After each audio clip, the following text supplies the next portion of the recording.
Hello students, जीत maths classes में आपका हार्दिक स्वागत है। आपकी 11.2 एक्सरसाइज चल रही थी, उसके फर्स्ट क्वेश्चन और सेकंड क्वेश्चन हमने कंप्लीट कर लिया था। अब हम बात कर रहे हैं थर्ड क्वेश्चन और उससे आगे वाले क्वेश्चन के बारे में। तो थर्ड क्वेश्चन आपका, जैसे स्क्रीन में आपको दिख रहा है डायग्राम है, इस डायग्राम में तो थ्योरम के क्वेश्चन है। तो सबसे पहले हम क्या करेंगे, इसमें गिवन लिखेंगे कि इसमें दे तो क्या रखा है तुम्हें, प्रूफ क्या करना है और उसको प्रूफ कैसे करेंगे। तो सबसे पहले प्रोसीजर इसका, सबसे पहले हम लिखेंगे गिवन। तो इसमें आपको डायग्राम में क्या चीज़ गिवन है।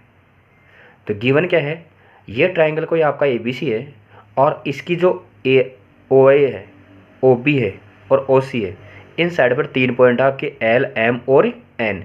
और वो इस प्रकार से है कि जो एल एम है वो तो इस ए बी के क्या है, पैरेलल है, मतलब ये इसके समांतर है। और एम एन है वो इस बी सी के समांतर है। तब आपको प्रूव करना है कि जो एल एन है वो इस ए सी के समांतर है।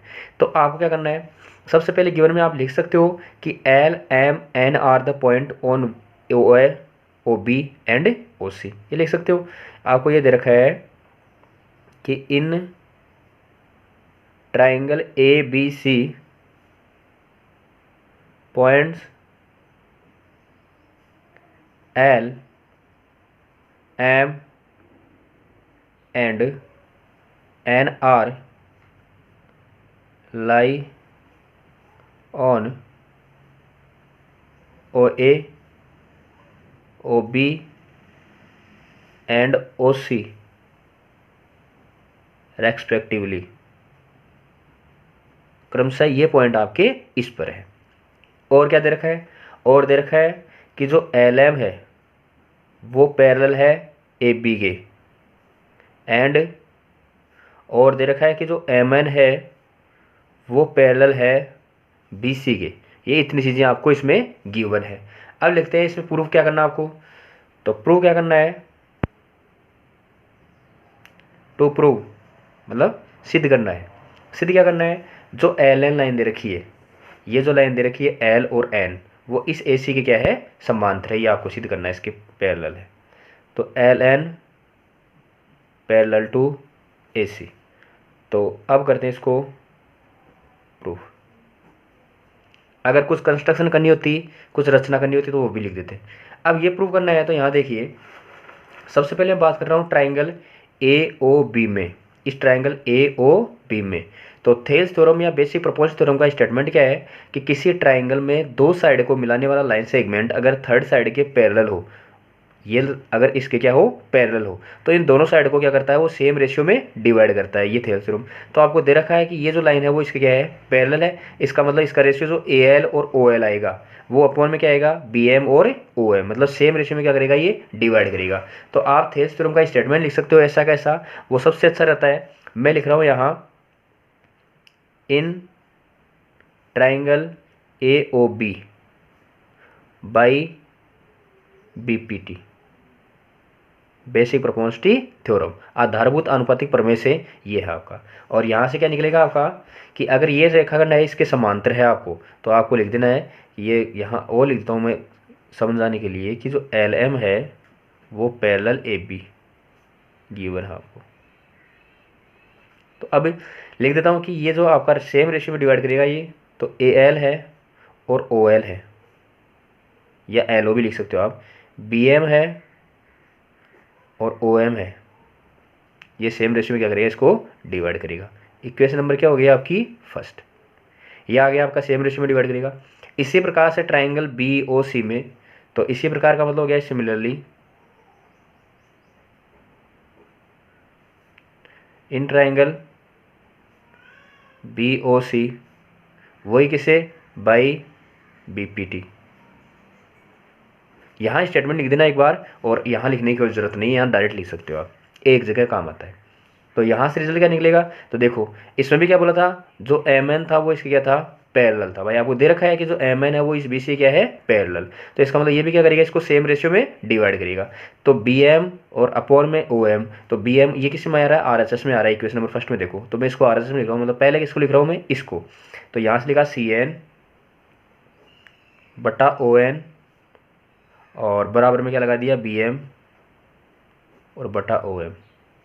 ये हो गई आपकी इक्वेशन नंबर सेकेंड। तो इक्वेशन नंबर फर्स्ट और सेकेंड से देखिए, फ्रॉम फर्स्ट एंड सेकंड, इनके आर एस साइड क्या है, इक्वल है, तो एल एस साइड भी क्या हो जाएगी, इक्वल। तो यहाँ लिख दिया from equation first and second. यहाँ से रिजल्ट क्या निकलेगा, L S side R S side equal है तो एल एस इक्वल हो जाएगी, तो A L upon O L और इक्वल टू सी एन और अपॉन में ओ एन। अब देखिए डायग्राम देखिए, ये है आपका ए एल और ओ एल और सी एन और ओ एन, ये इक्वल हो गया। तो ट्राइंगल ए ओ सी में अगर किसी ट्राइंगल की दो साइड को मिलाने वाला लाइन सेगमेंट उन लाइंस को सेम रेशियो में डिवाइड करता है, तो इसका मतलब वो थर्ड लाइन की क्या होता है, पैरेलल होता है। ये किससे है, आपकी ये जो बेसिक प्रोपोर्शनलिटी थ्योरम है उसका कन्वर्जन था, ये आपको मैंने बताया पहले वाली वीडियो में, देख सकते हो आप। तो यहाँ से इस वाले से रिजल्ट क्या निकलेगा, फ्रॉम कन्वर्जन ऑफ बीपीटी, जो आपकी आधारभूत आनुपातिक प्रमेय थी उसका क्या है, विलोम। यहाँ से रिजल्ट क्या निकल जाएगा कि अगर ये लाइन सेगमेंट जो एल है, एल एन है, वो इसको सेम रेशियो में डिवाइड कर रहा है, तो इसका मतलब एल एन आएगी, वो ए सी क्या आ जाएगी, पैरेलल। तो आप यहाँ से क्या लिख सकते हो कि जो एल एन है वो पैरेलल हो जाएगी किसके, ए सी के। और ये क्या करनी थी, आपको प्रूफ करनी थी, तो हैंस प्रूव्ड। ये था आपका थर्ड क्वेश्चन एक्सरसाइज का। आई होप आपको समझ में आ गया होगा, एक बार वापस से देखना, अच्छी तरीके से क्लियर हो जाएगा। अब बात करते हैं इसके नेक्स्ट क्वेश्चन की। तो नेक्स्ट फोर्थ क्वेश्चन आपका कि in triangle A B C D and E points line on side A B A C such that B D equal to C E है और angle B equal to angle C है। तो आपको ये prove करना है कि जो डी ई है वो क्या है, बी सी के पैरेलल है। तो सबसे पहले हम क्या बनाते हैं, इसका डायग्राम बनाते हैं कि सबसे पहले आपको एक ट्राइंगल बनाना है ए बी सी। तो इसका सोल्यूशन, एक ट्राइंगल बनाया ए बी सी,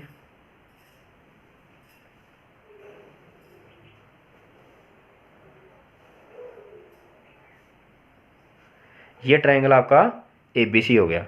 अब इसने क्या बोला है कि इसकी जो साइड ए बी और ए सी है इस पर दो पॉइंट दे रखे हैं डी और ई। तो यहाँ हमने दो पॉइंट ले लिया, इस पर तो डी ले लिया और इस पर क्या ले लिया हमने, ई, इस तरीके से। अब आगे क्या बोला है, वो इस तरीके से है कि जो बी डी है वो इस सी के क्या दे रखी है, इक्वल दे रखी है। इसके अलावा क्या दे रखा है कि जो एंगल बी है वो एंगल सी के क्या दे रखा है, इक्वल दे रखा है। तो आपको प्रूफ क्या करना है कि जो डी है वो इस बी सी के क्या है, पैरेलल है। तो सबसे पहले हम क्या लिखेंगे, इसमें गिवन क्या है, क्या चीज़ तो आपको दे रखी है। तो सिंपल सा लिख दिया, ये जो आपको लाइन दे रखी है, in triangle A B C, in triangle A B C D and E points lie on sides A B and A C.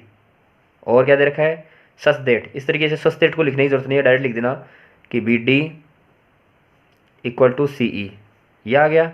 And और क्या दे रखा है कि एंगल बी है वो एंगल सी के भी क्या दे रखा है, इक्वल दे रखा है। कि आपको बी डी इक्वल टू सी दे रखा है और एंगल बी है वो एंगल सी के क्या दे रखा है, इक्वल दे रखा है। तब आपको प्रूफ क्या करना है, तो प्रूफ को लेकर चलते हैं।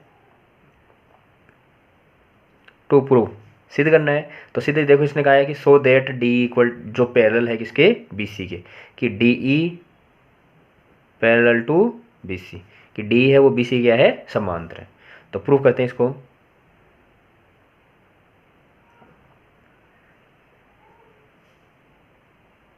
अब देखो आप क्या दे रखा है, इसमें दे रखा था कि एंगल जो बी है वो एंगल सी के क्या है, इक्वल है। ये चीज़ क्या है, आपको गिवन है।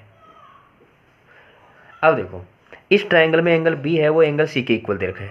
तो हमें पता है कि किसी भी ट्राइंगल में अगर आपके एंगल इक्वल दे रखे तो उन दोनों एंगल्स के सामने की जो साइड होगी वो भी क्या होगी, इक्वल होगी।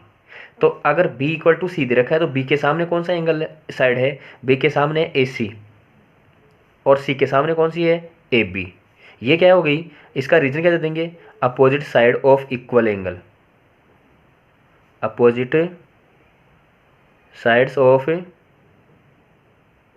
Equal angle. कि जो आपके अगर कोण बराबर है तो उनकी जो अपोजिट साइड का मतलब कि अपोजिट साइड में विलोम साइड में होगी, उनके सामने की जो भुजाएं होगी वो भी क्या होगी, बराबर होगी। बराबर कोणों के सामने की भुजाएं भी क्या होती है, बराबर होती है। तो ये आ गया। तो इसको दे दिया हमने इक्वेशन नंबर फर्स्ट।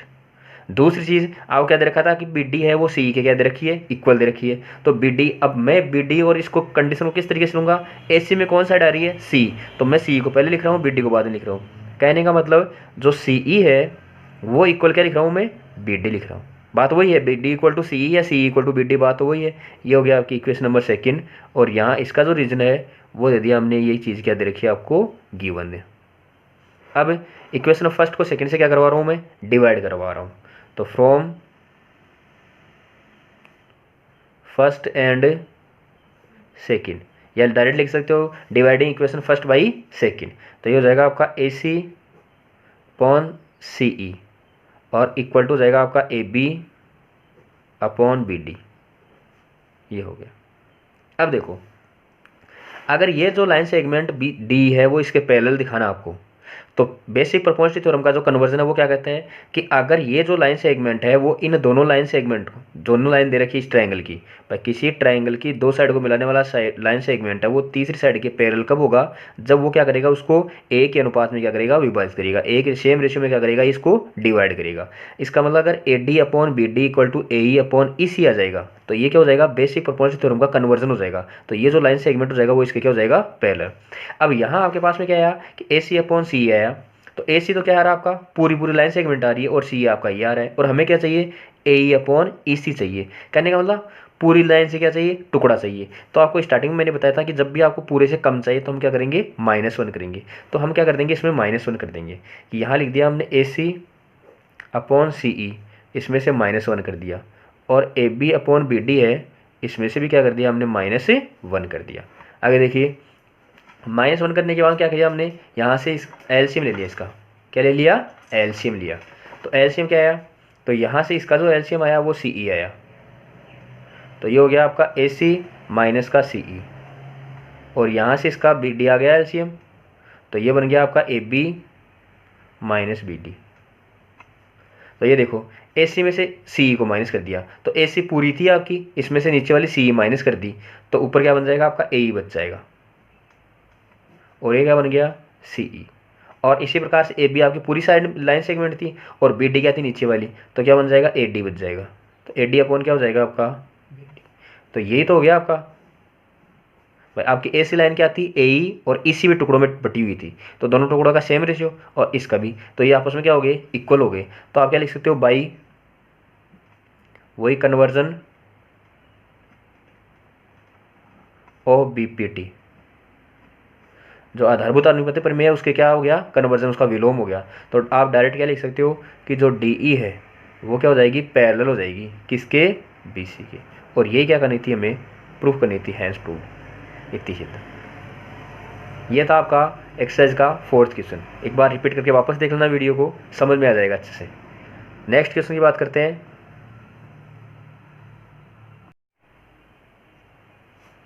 ये क्वेश्चन नंबर आपका 5th है।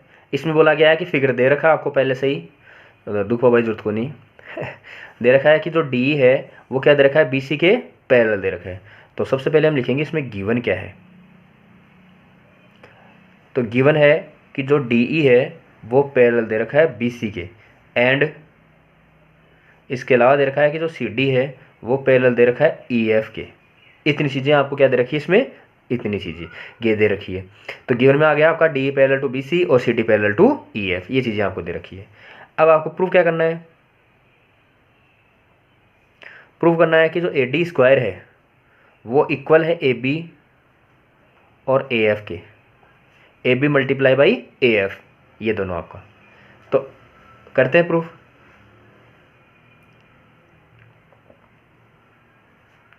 अब देखो आपको दे रखा है कि जो डी है वो पैरेलल दे रखी है बी सी के, तो इस ई एफ को और इस टी डी को भूल जाओ एक बार। ये ट्राइंगल बन गया आपका ए बी सी, इसमें ये लाइन सेगमेंट है वो इसके क्या दे रखी है, पैरेलल, तो वो क्या करेगा, उसको सेम रेशियो में डिवाइड करेगा। तो यहाँ लिख दो बाई बी पी टी। क्या स्टेटमेंट लिखोगे सबसे अच्छा रहेगा, एक बार जब भी काम मिलेंगे 2-3 बार काम आएगा तब तो हम सिमिलर लगा के लिख देंगे, लेकिन फर्स्ट टाइम आप स्टेटमेंट लिखना इसका कि किसी भी ट्राइंगल की दो साइड को मिलाने वाला लाइन सेगमेंट तीसरी साइड के अगर पैरेलल हो तो उसको सेम रेशियो में डिवाइड करता है। तो इसका मतलब यहाँ से रिजल्ट आएगा आपका कि A D upon B D है वो इक्वल हो जाएगा आपका ए ई अपॉन ई सी के, ए ई अपॉन ई सी के। लेकिन यहाँ देखो आपको प्रूफ क्या करना है, ए बी मतलब पूरा लाइन सेगमेंट प्रूफ करना है।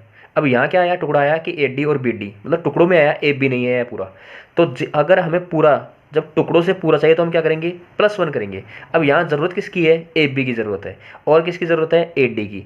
तो जिसकी ए डी ये रहा, जिस चीज़ की हमें ज़रूरत होती है उसको क्या रखते हैं हम, नीचे रखते हैं। तो उसको क्या लिख देंगे हम, रेसिप्रोकल लिख देंगे इसका। तो हम बी डी को तो रख देंगे ऊपर और ए डी को रख देंगे नीचे, इसका उल्टा पुल्टा कर देंगे रे, इसी ऊपर चला जाएगा और ए क्या आ जाएगा आपका नीचे। अब क्या कर देंगे, दोनों साइडों में +1 कर देंगे। तो यहाँ से B D upon A D +1 और ई सी अपॉन ए ई +1। अब ये +1 की ज़रूरत भी नहीं है, आप डायरेक्ट भी लिख सकते हो। अब ये जब भी नेक्स्ट क्वेश्चन आएंगे तो मैं डायरेक्ट करूँगा यहाँ से कि क्या करना है कि A D upon B D A E upon E C, ये थेल्स थ्योरम होती है। लेकिन इसका एप्लीकेशन ये भी होता है कि इसका जो छोटे वाला भाग है वो इस पूरे बड़े वाले भाग के सेम रेशियो में होता है। इसी प्रकार से ए ई अपॉन ए सी भी होता है। तो बार बार ये +1 करने की जरूरत नहीं है, ये एप्लीकेशन आप याद रख सकते हो। ये तो थ्योरम के क्वेश्चन थे, अगर इसका कोई एप्लीकेशन वाला क्वेश्चन आता तो हम डायरेक्ट लिख सकते थे। तो यहाँ से ए डी आ गया आपका एलसीएम, तो ये बन गया आपका B D plus A D, और यहाँ से आ गया आपका ए ई, तो ये बन गया ई सी और प्लस का ए ई। तो अब देखिए बी डी और ए डी, तो ये तो रहा आपका बी डी और ये ऊपर रहा आपका ए डी, ये रहा आपका ए डी और ये रहा आपका बी डी, दोनों को ऐड किया ए डी और बी डी, तो दोनों को ऐड करते क्या बन जाएगा आपका ए बी बन जाएगा। तो ये तो बन गया आपका ए बी और ये बन गया आपका ए डी, और इस साइड में ई सी और ए ई, तो ये बन जाएगा ए सी और ये बन जाएगा आपका ए ई। ये हो गई आपकी इक्वेशन नंबर फर्स्ट। अब आगे बात कर रहा हूँ मैं, आपको दे रखा है, इसके अलावा ये भी दे रखा है कि जो सी डी है, ये जो सी डी है वो भी तो ई एफ की क्या दे रखी है, पैरेलल दे रखी है। तो सी डी है वो भी पैरेलल क्या दे रखी है, ई एफ दे रखी है। तो यहाँ भी किस लगा देंगे, by B P T.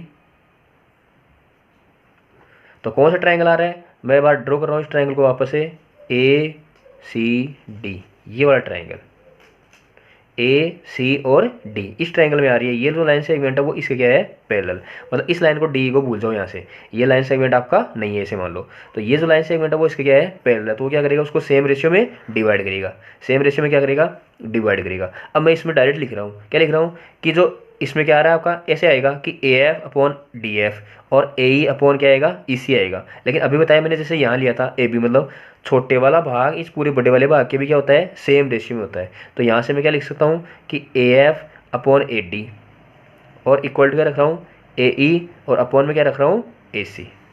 A E upon में पूरे में क्या रख रहा हूँ, ए सी। मैं +1 बार बार नहीं करूँगा, एक बार मैंने यहाँ करके समझा दिया आपको। यहाँ से क्या हो जाएगा कि ये छोटे वाला भाग इस पूरे वाले भाग, ऐसे तो हुआ है भाई। यहाँ देखो इसमें क्या हुआ कि यहाँ ए बी और ए डी, मतलब ए डी तो हुआ आपका छोटे वाला भाग और ए बी क्या हुआ, बड़े वाला भाग। तो छोटे वाला भाग बड़े वाले भाग के अनुपात में होता है, वो आपस में क्या होते हैं, ये भी इक्वल होते हैं। तो ये आपने मैंने यहाँ डायरेक्ट लिख दिया कि ए एफ तो ये छोटे वाला भाग हो गया और ए डी क्या हो गया, बड़े वाला। लेकिन क्वेश्चन नंबर फर्स्ट में देखो ए ई क्या आ रहा है आपका, नीचे आ रहा है, तो आप भी इसको क्या रख दो, ए ई को नीचे रख दो, तो इसको भी उल्टा पुल्टा कर दो। तो ये तो हो जाएगा आपका ए डी और ये हो जाएगा आपका ए एफ, और यहाँ हो जाएगा आपका ए सी और ये क्या हो जाएगा आपका ए ई। ये हो गई आपकी इक्वेशन नंबर सेकेंड, ये हो गया। अब इक्वेशन नंबर फर्स्ट और सेकंड से देखो, इनकी आर एस एस साइड क्या होगी, इक्वल हो गई भाई, ए सी अपॉन ए ई और ये भी ए सी अपॉन ए ई। तो इक्वेशन नंबर फर्स्ट और सेकंड से दोनों को ले लो। तो from equation first and second, ये दोनों इक्वेशन ले ली। अब इनमें क्या है, आर एस साइड इक्वल होता है, एल एस एस भी क्या हो जाएगी, इक्वल, मतलब A B upon A D equal to क्या हो जाएगा, A D upon A F. तो ये हो जाएगा A B upon A D और इक्वल हो जाएगा आपका ए डी अपॉन क्या हो जाएगा, ए एफ। ये हो गया। अब इनको क्या करवा देंगे, क्रॉस मल्टीप्लाई करवा देंगे भाई, हमें जो प्रूफ करना है उसके हिसाब से चलना है हमें। तो ये देखो ये कठपुतली तो यहाँ है, इसके हिसाब से नाचना है भाई हमें। तो ए डी स्क्वायर बराबर क्या है, A B multiply by A F. तो क्रॉस मल्टीप्लाई करवा दो, तो ए डी को ए डी से मल्टीप्लाई करवा दिया, A D multiply cross multiply, cross तिरछा, तो ए डी गुणा ए डी, ए डी गुणा ए डी, तो ये क्या हो जाएगा ए डी स्क्वायर, और इनको गुणा करवाएंगे तो क्या बन जाएगा आपका ए बी गुणा ए एफ। और ये चीज़ हमें क्या करनी थी, प्रूफ करनी थी भाई। तो हैंस प्रूव अच्छे से लिख के आना इतनी हिद्दम। तो ये था आपके लिए, आज इतना ही करेंगे। बाकी नेक्स्ट वीडियो में ये आपके क्वेश्चन नंबर 3 से लेकर क्वेश्चन नंबर 5 तक कंप्लीट हो गए हैं। आई होप आपको समझ में आ गया होगा। तो अगर समझ में नहीं आया तो एक बार वापस देख लेना क्या जा रहा है। तो अब इसमें मैंने अच्छी तरीके से समझने की कोशिश की है। तो ज़्यादा से ज़्यादा लोगों को शेयर कीजिए, सब्सक्राइब कीजिए चैनल पर अगर नया है तो, और इसके अलावा लाइक कर सकते हो, लाइक तो करना ही है भाई। और लाइक में भी जो फर्स्ट वाला फिर मैजिक दिखता है उसमें अलग उसका होता है, देखना आप मैजिक दिखता है उसमें। तो लाइक कीजिए, ज़्यादा से ज़्यादा लोगों को शेयर कीजिए और अपने फ्रेंड्स को बताइए इसके बारे में, सब्सक्राइब कीजिए चैनल को। Thank you, have a nice day.